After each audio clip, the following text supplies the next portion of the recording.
and everything will fine. You don't have to run. And all the hands keep your soul. Just wait until it's done. Bom dia, estamos aqui com o historiador Alexander Prado e gostaríamos de saber um pouco mais sobre o movimento operário, a perspectiva dele sobre esse assunto. Vamos lá? Bom, para começar, eu gostaria de saber, eu não, né? Bom, a gente gostaria de saber sobre a história e conquistas do movimento operário. Como que se deu a história? Quais foram as conquistas obtidas?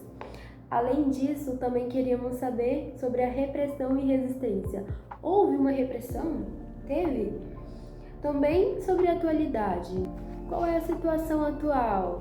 E o que a gente pode esperar do futuro, né? Então, além disso, as reflexões gerais. Tem alguma conexão com as outras lutas? Ou é uma luta, assim, em particular? Bom, ele vai responder tudo isso e muito mais a seguir. Os primeiros sindicatos surgiram no final do século XIX, como resposta à exploração dos trabalhadores nas fábricas. Esse sindicato organizava diariamente greves e protesto para pressionar os patrões. Naquela época, se você trabalhasse, você ia ter um patrão e você ia protestar contra ele. Você ia protestar contra o quê? Você ia protestar contra a melhora de condição de trabalho, que naquela época era precária, e o aumento do salário também. Foram fundamentais para as conquistas como regulamentação da jornada do trabalho e proibição do trabalho infantil, que naquela época as crianças eram exploradas, então protestava diariamente para isso não acontecer mais. Olá, boa noite ou bom dia, como vocês preferirem. Vou falar um pouco sobre o socialismo com meu amigo ATV, que está aqui, né? E tem umas perguntas para ele que como surgiu o seu ATV? Uma resposta às desigualdades da Revolução Industrial, certo?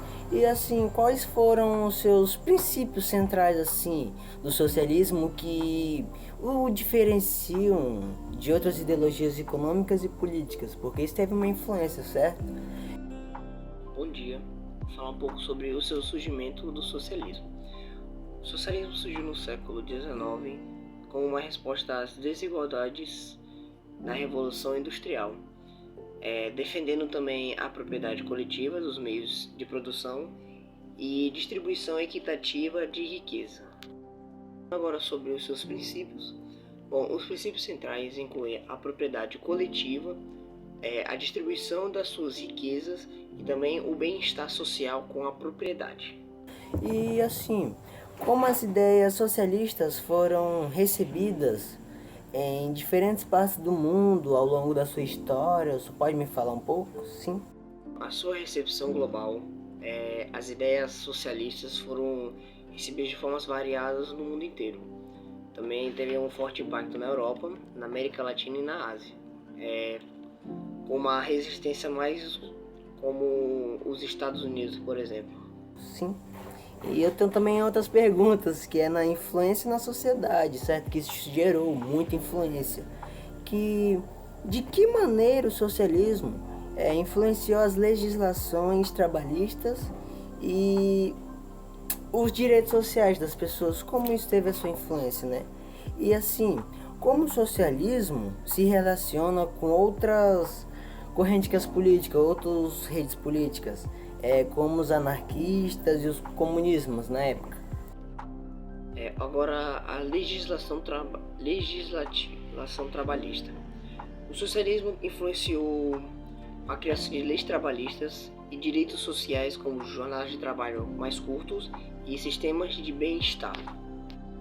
Agora, sobre sua relação, o socialismo compartilha objetivos com o comunismo e o anarquismo, mas divergem no papel do Estado e na abordagem de transição para uma sociedade sem classe.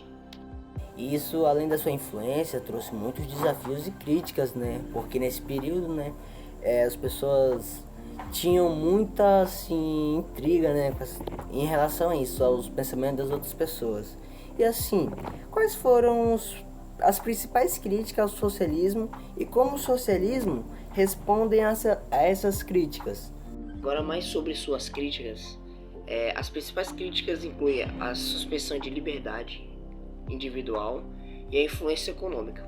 Os socialistas respondem ao socialismo busca de justiça social sem sacrificar a liberdade.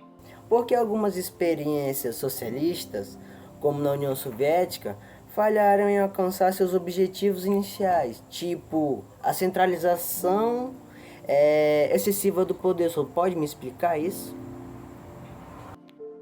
Sobre suas falhas históricas, as experiências como o da União Soviética falharam devido à centralização excessiva, repressão política e à ineficácia econômica. Mas socialistas defendem formas mais democráticas de socialismo.